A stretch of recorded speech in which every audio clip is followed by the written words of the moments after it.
거룩하시고 사랑이 넘치시는 하나님 아버지, 오늘 이 연말 기도주일의 화요일 예배로 저희를 인도해 주시니 참으로 감사드립니다. 저희가 한 해의 마지막을 맞이하며 주님 앞에 나와 예배를 드릴 수 있는 은혜를 주심에 감사를 드리며 지금 이 순간 저희의 마음과 생각을 온전히 주님께로 향하게 하여 주옵소서. 오늘의 주제인 대쟁투에서 승리하는 힘, 기록되었으되를 통하여 저희가 하나님의 말씀의 능력을 새롭게 깨닫고 그 말씀 안에서 승리의 비결을 배우기를 원하오니 이 예배 가운데 주님의 성령께서 충만히 임재하시어 우리의 마음을 열고 말씀의 빛으로 새롭게 하여 주옵소서. 주님, 특별히 말씀을 전하시는 한교인 목사님께 능력과 담대함을 더하셔서 주님께서 주신 진리를 정확하고도 힘있게 선포하게 하시며 그 말씀을 통해 모든 성도들이 주님과 더 깊은 교제를 나누고 우리의 삶 속에 기록된 말씀을 붙들고 승리하게 하여 주옵소서. 이 예배를 통하여 대쟁투 가운데 있는 저희 모두가 하나님의 편에 굳게 서는 결단과 은혜를 허락하여 주시기를 간절히 바라오며 모든 영광을 받으시기에 합당하신 예수 그리스도의 이름으로 기도드리옵나이다.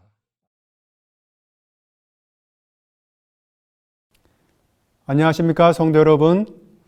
오늘은 사단의 시험과 십자가의 승리라고 하는 제목을 가지고 말씀을 나누겠습니다.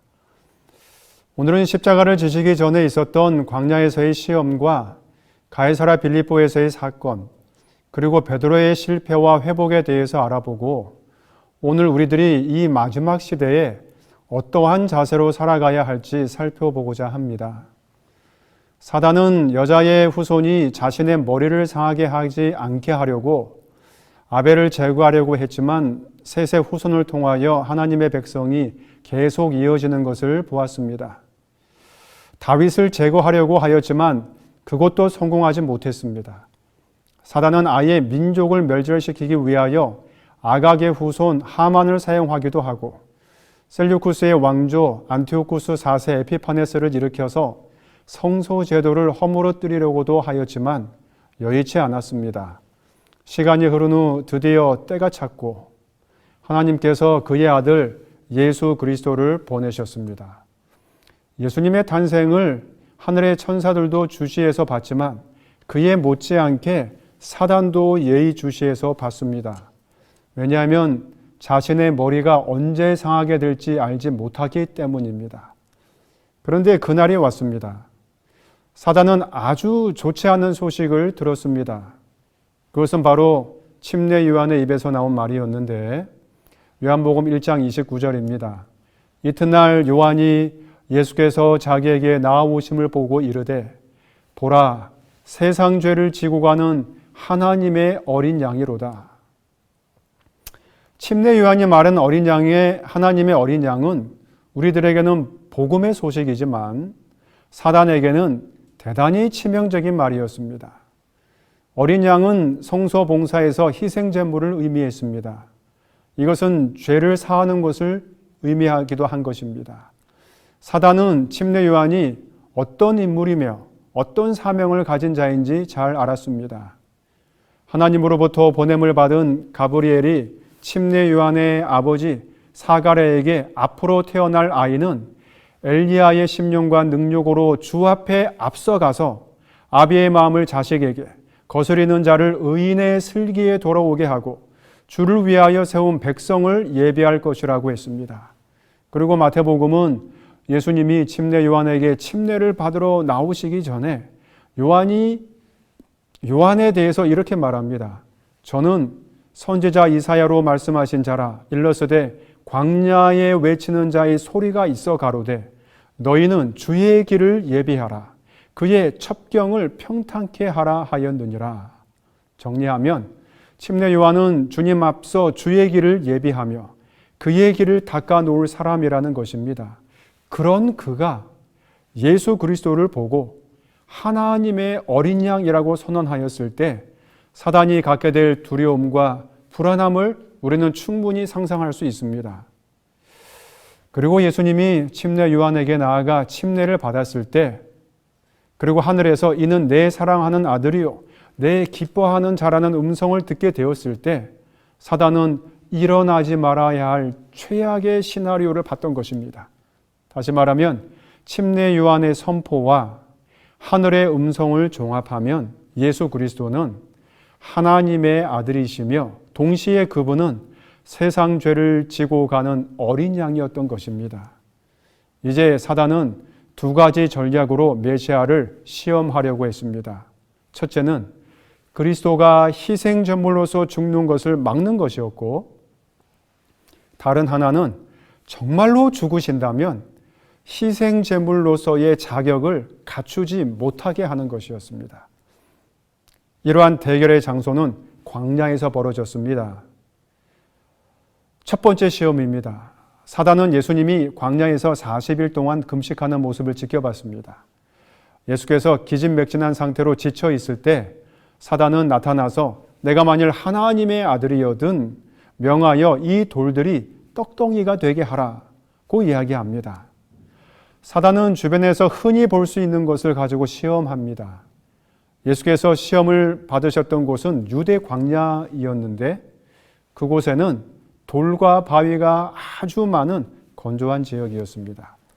오죽했으면 유대의 속담에 신은 이 세상의 모든 돌들을 이곳으로 가져다 놓았다는 말이 있을 정도이니 정말 그 광야에는 돌들이 많았습니다. 40일을 금식하신 주님의 육신의 눈에는 사단이 굳이 말을 안 해도 그 많은 돌들이 신기루처럼 빵들로 보였을지 모릅니다. 이렇게 줄이신 예수님 앞에서 사단은 이 돌들에게 빵이 되라고 말해보아라고 세 번역은 번역합니다. 음식에 대한 예수님의 절박한 마음을 이용한 사단의 시험이었습니다. 그런데 이 시험에서 사단은 세 가지 잘못을 저지르고 맙니다. 첫째는 사단은 그 상황을 잘못 인식하고 판단했습니다. 이 시험은 영적인 시험이었습니다.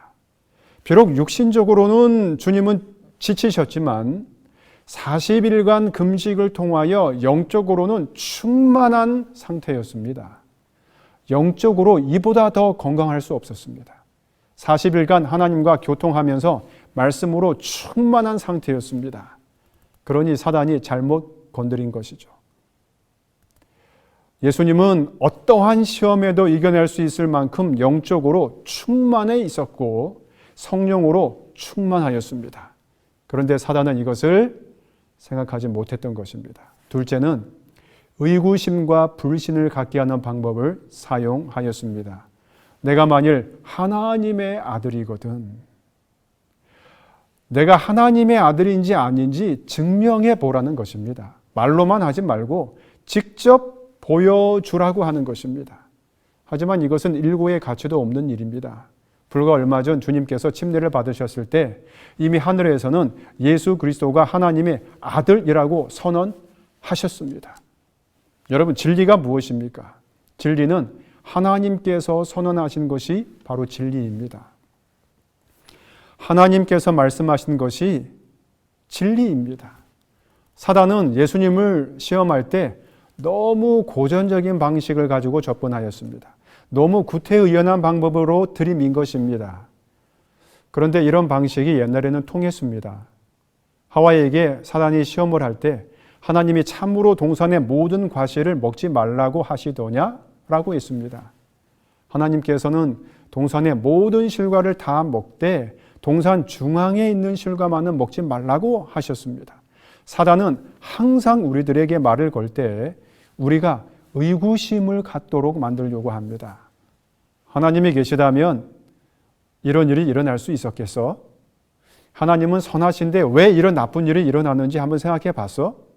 이렇게 속삭입니다. 잊지 맙시다. 우리의 마음속에 종종 하나님에 대해서 신앙에 대해서 의구심이 들거나 의심하는 생각이 들면 그것은 사단이 우리에게 가만히 들어와서 우리에게 말을 걸고 있는 것입니다. 셋째는 돌들을 명하여 떡덩이가 되게 해서 죽음을 피하라는 것입니다. 주님은 죽으실 이유가 없습니다 라고 하는 말이에요. 사단은 예수께서 어린 양이라는 침례 요한의 말이 계속 거슬렸습니다. 정말로 예수께서 어린 양으로서 희생의 제물이 되어 죽으신다면 자신이 통치하고 있는 이 모든 인간들을 그분에게 내어주어야만 하고 자신의 시간은 끝장이 날 것이라는 것을 잘 알았습니다. 그래서 사단은 예수님에게 돌을 떡이 되게 하여 먹음으로 죽음에서 비켜가도록 유혹하였던 것입니다. 예수께서 대속의 제물, 희생의 제물이 되지 않도록 애를 썼던 것입니다. 동시에 하나님의 뜻이 아닌 자신의 말에 의해서 생명을 부지한다면 예수께서 친히 말씀하신 인자는 자기에 대하여 기록된 대로 가거니와 반대되는 행동을 한 것이기 때문에 희생 제물로서의 자격이 없다는 것을 보여주는 것입니다. 사단은 이 시험을 통하여 예수 그리스도의 희생, 대속의 제물에 대한 자격을 잃게 하려고 했던 것입니다. 이러한 사단의 시험에 대해서 우리 주님께서는 어떻게 대응하셨을까요? 마태복음 4장 4절에 보면 예수께서 대답하여 이르시되 기록되었으되 사람이 떡으로만 살 것이 아니요 하나님의 입으로부터 나오는 모든 말씀으로 살 것이라 하였느니라 하시니 40일 동안의 금식은 말씀이 충만하신 예수께서 사단의 시험을 하나님의 말씀으로 물리친 것입니다. 이 말씀의 배경은 신명기 8장 3절에 나오는데 너를 낮추시며 너를 줄이게 하시며 또 너도 알지 못하며 내 열조도 알지 못하던 만나를 내게 먹이신 것은 사람이 떡으로만 사는 것이 아니요 여호와의 입에서 나오는 모든 말씀으로 사는 줄을 너로 알게 하려 하심이니라. 광야에서 사단이 제안한 떡은 예수께서 받으실 참된 떡이 아니었습니다. 주님의 떡, 주님의 양식은 하나님의 뜻을 행하는 것이었습니다. 나의 양식은 나를 보내신 이의 뜻을 행하는 것이라고 요한복음 4장 34절에서 주님은 말씀하셨습니다. 그것은 자신이 제물이 되어 희생함으로 온 인류를 구원하는 일입니다. 예수께서 돌을 명하여 만드시는 떡은 육신의 떡이고 자신만을 위한 떡이 될 것이었습니다. 주님께서는 자신이 친히 떡이 되어 온 인류를 살게 해야 됨을 아셨습니다. 그것이 주님께서 요한복음 6장에서 말한 생명의 떡입니다. 내 살은 참된 양식이라고 하신 예수님 자신이 참된 양식이요 떡이었던 것을 요한복음 6장 55절에서 말하고 있습니다. 육신적인 떡은 우리들의 생명을 조금 연장시킬 수 있을지는 모르지만 영원한 생명을 보장하지는 못합니다. 참된 생명은 하나님의 말씀에서 나옵니다. 우리는 이것을 잊지 말아야 합니다. 이 첫 번째 시험을 우리 주님께서는 기록되었으되라는 말씀으로 물리치셨습니다. 이제 두 번째 시험입니다. 마태복음 4장 5절로 6절입니다. 이에 마귀가 예수를 거룩한 성으로 데려다가 성전 꼭대기에 세우고 가로되 내가 만일 하나님의 아들이거든 뛰어내리라. 기록하였으되 저가 너를 위하여 그 사자들을 명하시리니 저희가 손으로 너를 받들어 발이 돌에 부딪히지 않게 하리로다 하였느니라. 첫 번째 시험에서 예상치 못한 예수님의 반격에 패한 사단은 그 이유를 잘 알았습니다. 그것은 다름 아닌 기록되었으되라는 하나님의 말씀, 그것 때문에 자기의 시험이 피했다고 하는 것을 알았습니다. 그래서 이번에는 사단도 하나님의 기록된 말씀을 가지고 나옵니다. 즉 기록되었으되라는 말씀을 역으로 예수님을 시험하고자 했습니다. 그래서 택한 성경 구절이 시편 91편 11절 12절이었습니다. 여기에는 사단의 깊은 계교가 포함되어 있었습니다. 예수께서는 돌을 명하여 떡이 되게 하지 않아도 하나님의 아들이신 것을 확신하였습니다. 그래서 사단은 예수가 하나님의 아들이신 결정적인 증거가 될 만한 행동으로 성전에서 뛰어내려 보라고 하였습니다.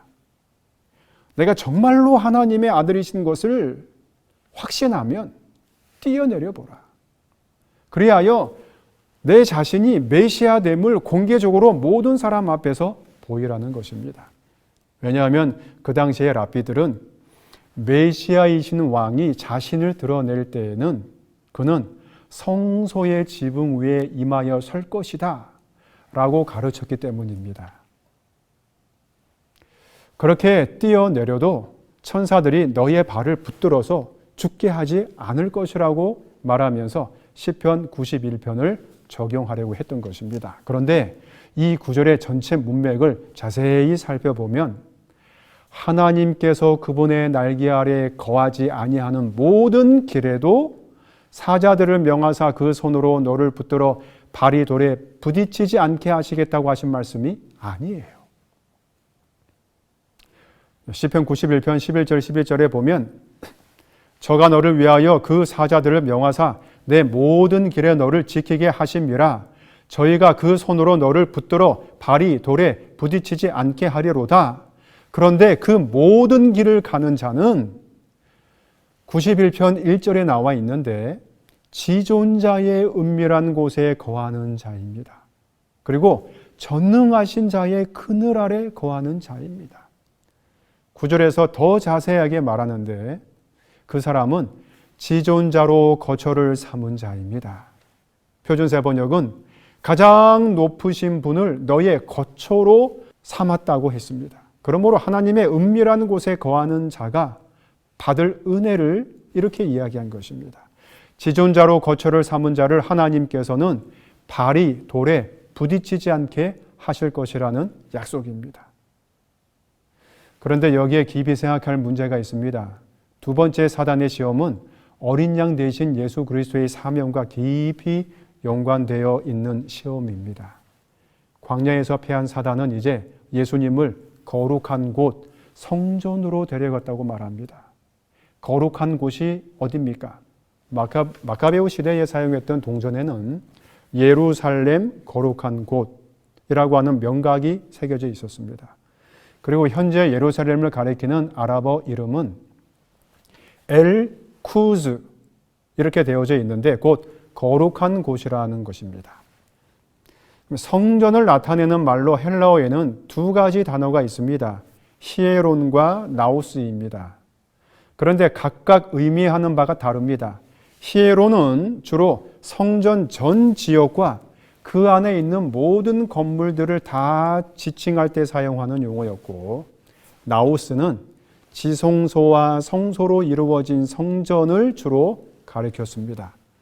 그러나 신약에서는 이 두 용어 모두 성전으로 번역되어 있습니다. 본문에서 사단은 예수님을 그러면 히에론으로 인도했을까요? 아니면 나우스로 인도했을까요? 사단은 예수님을 히에론으로 인도하였습니다. 사단은 예수님을 지성소와 성소로 이루어진 성전, 즉 다시 말해서 희생제사가 드려지는 곳으로 인도하지 않고 예루살렘이 훤히 내려다 보이는 모든 사람들의 시선을 집중시킬 수 있는 곳으로 인도했습니다. 사단은 예수님을 나우스로 인도해서 그분이 자신의 사명을 다시 한 번 더 확인하는 것을 원치 않았기 때문입니다. 사단은 예수님이 사람들이 보는 앞에서 높이 들려서 자신의 메시아됨을 나타내려고 윽박지르고 있었던 것입니다. 하지만 예수께서는 높이 들려지는 곳이 성전 꼭대기가 아니라 십자가이심을 잘 알고 계셨습니다. 요한복음에서 예수께서 십자가에 달리실 것을 말씀하실 때마다 사용하신 단어가 하나 있는데 그것이 바로 들리다라는 말입니다. 요한복음 3장 14절에 보면 모세가 광야에서 뱀을 든 것 같이 인자도 들려야 하리니. 요한복음 8장 28절입니다. 이에 예수께서 가라사대 너희는 인자를 든 후에 내가 그인 줄 알고.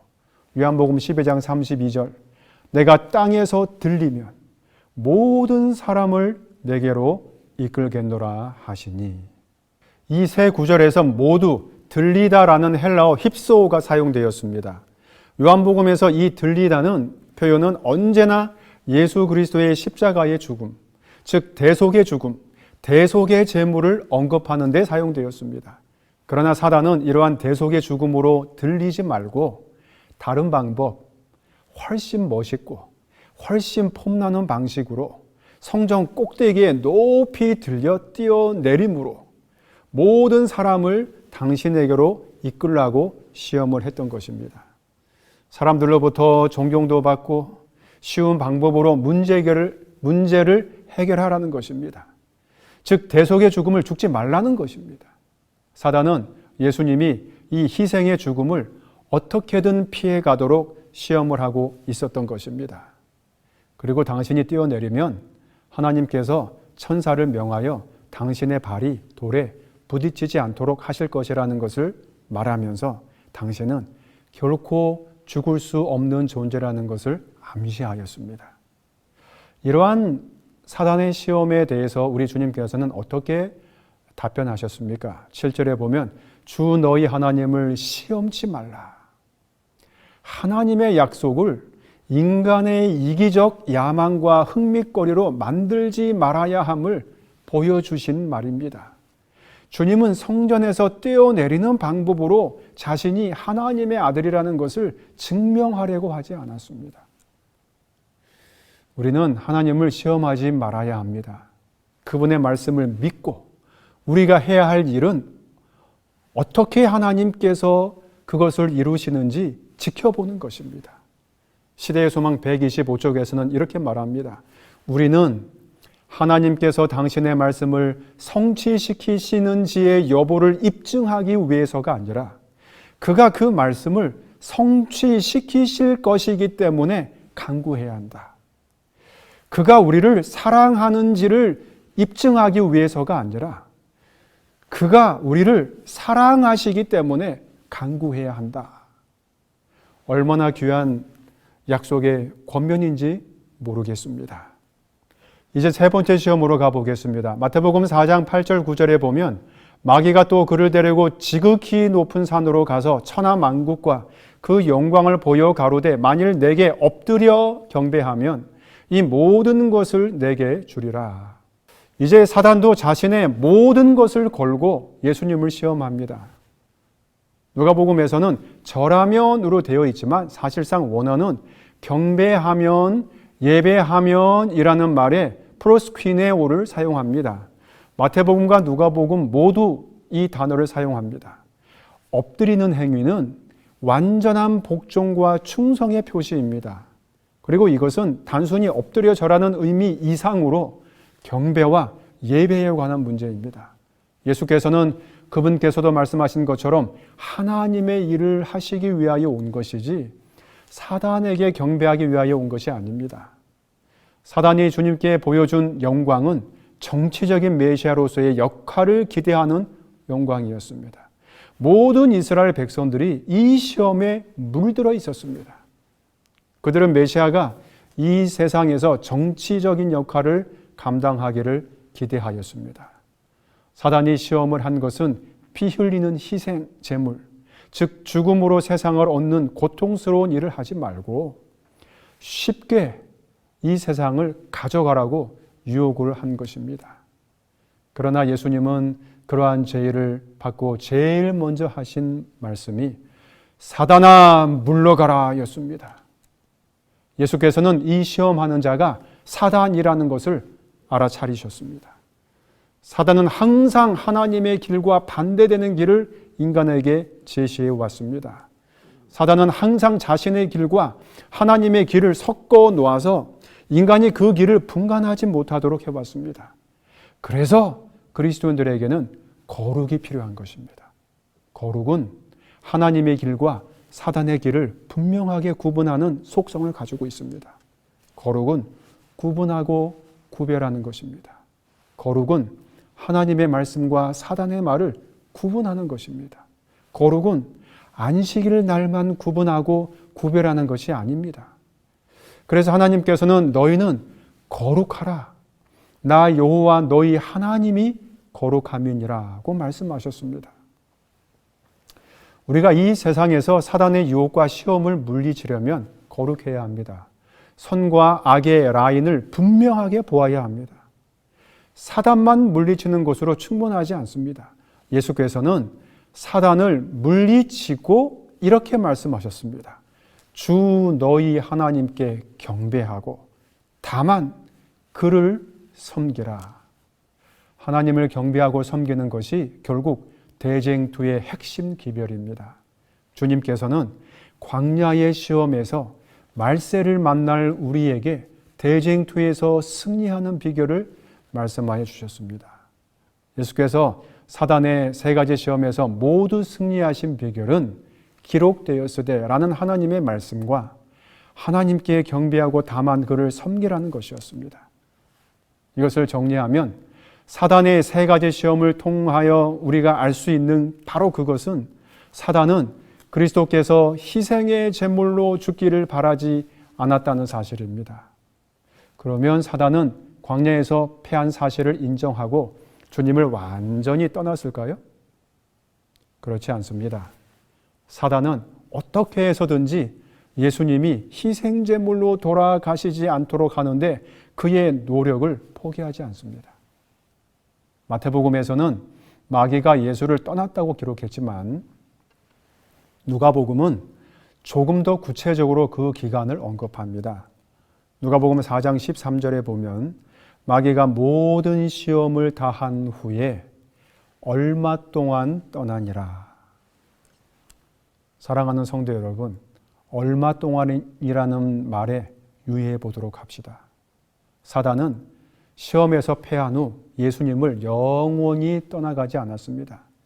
마지막 대쟁투에서 성도들이 보여줘야 할 덕목, 믿음의 덕목이 있다면 인내라고 계시록 14장 12절에서 이야기하는데 사단도 사람들을 자신의 편으로 끌어들이기 위하여 인내하며 활동을 계속합니다.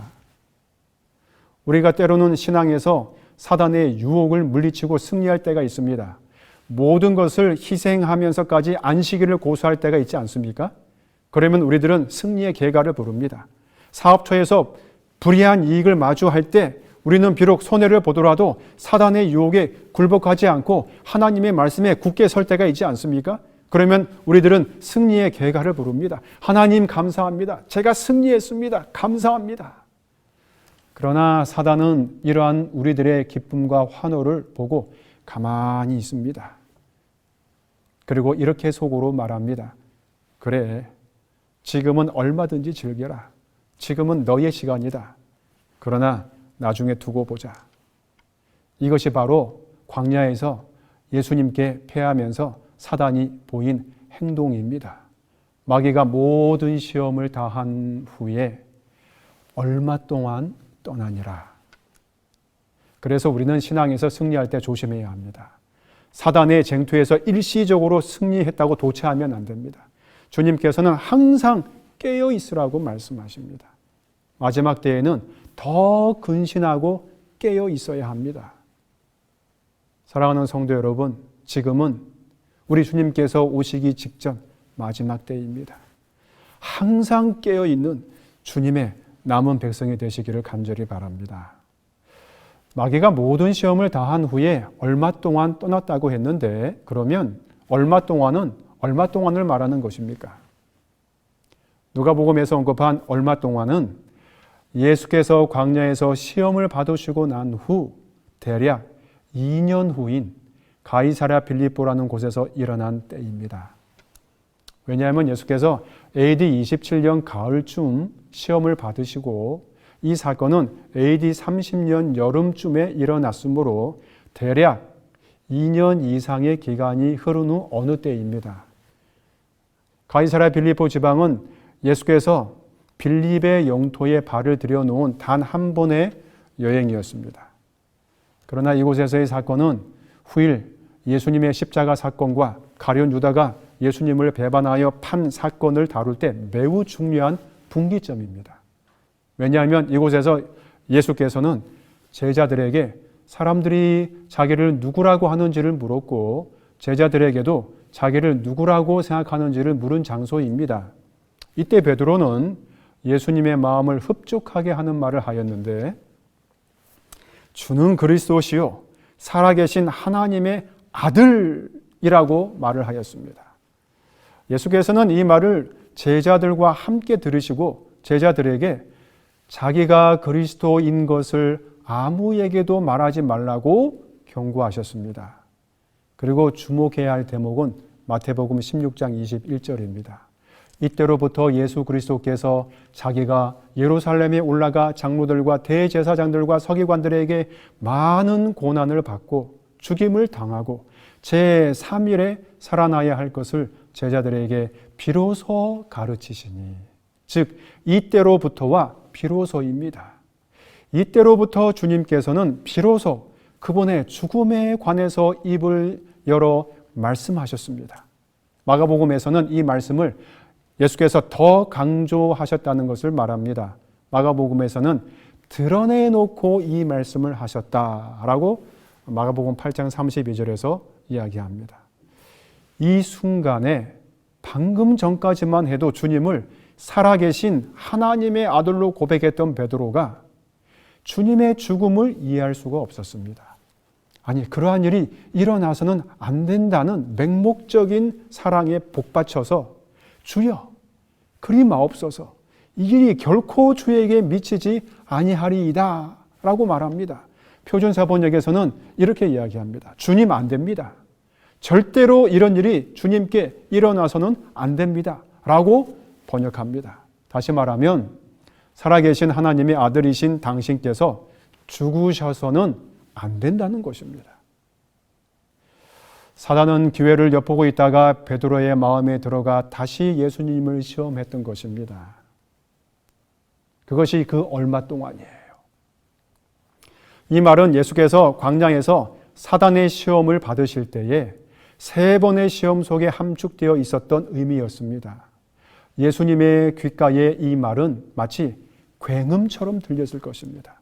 베드로를 통하여 이 말을 듣는 순간 예수께서는 바로 광야에서 자기를 시험하였던 사단을 직시하시고 사단아 내 뒤로 물러가라.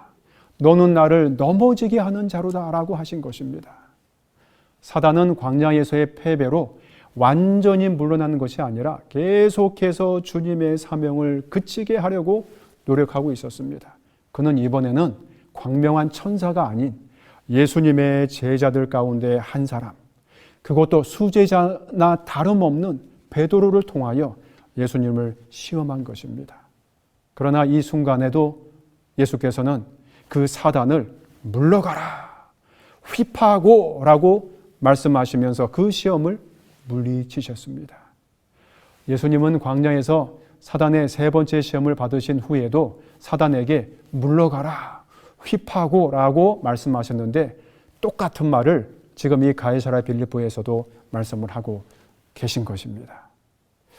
이 마태복음 16장 23절을 언뜻 보면 예수께서 마치 베드로를 책망하시고 야단치시는 것처럼 보이지만 자세하게 살펴보면 제자를 사랑하시는 예수님의 모습을 발견하게 됩니다. 예수께서는 사단의 시험을 받고 속절없이 무너져버린 베드로의 나약함을 보시고 그 제자가 영원히 떨어져 나가지 못하도록 그 마음속에 있는 사단을 부르시면서 이렇게 말씀하셨던 것입니다. 사단아, 내 뒤로 물러가라. 예수께서는 베드로의 마음에 들어있는 사단을 그분의 뒤로 물러가게 하심으로 베드로를 그분의 가슴으로 끌어 안으신 것입니다. 마치 악의 시한폭탄이 제자의 마음속에서 터져서 그를 송두리째 날려버리는 순간을 포착하시고 그 폭탄을 자신의 뒤로 돌리게 하시고 제자의 몸을 자신의 몸으로 덮어버리신 것입니다. 여전히 부족하고 연약한 한 인간을 품에 안으시는 주님의 사랑을 보시기 바랍니다. 시대의 소망 415쪽입니다. 그리스도의 말씀은 베드로에게 하시는 것이 아니요 베드로를 구주로부터 분리시키려고 힘쓰고 있는 자에게 하신 것이다. 사단아, 내 뒤로 물러가라. 나와 나의 실수하는 종 사이에 더 이상 개입하지 말라. 내가 베드로와 직접으로 대면하여 나의 사랑의 오묘를 그에게 드러낼 수 있게 하라. 광야에서 세 번째 시험을 받으실 때에는 사단과 그리스도 사이에는 다른 존재가 없었으므로 주님께서는 사단에게 단순히 물러가라, 휘파고 라고 말씀하셨지만 지금 이 순간에는 달랐습니다. 베드로와 주님 사이에 사단이 끼어든 것입니다. 그러므로 예수께서는 자신이 공경에서 벗어나기 위하여 베드로 뒤로 물러가라고 말씀하지 않으시고 자신의 뒤로 물러가라고 하신 것입니다. 이러한 사랑의 오묘로 그의 제자를 감싸 안으신 구주께서 마지막 때 대쟁투의 치열한 싸움을 벌이는 우리들을 감싸 안으실 것입니다. 그러니 우리는 두려워할 이유가 없습니다. 오히려 대쟁투를 통하여 우리들은 우리들을 죽기까지 사랑하시는 주님의 품을 더 많이 경험하는 주의 자녀들이 되기를 간절히 바랍니다.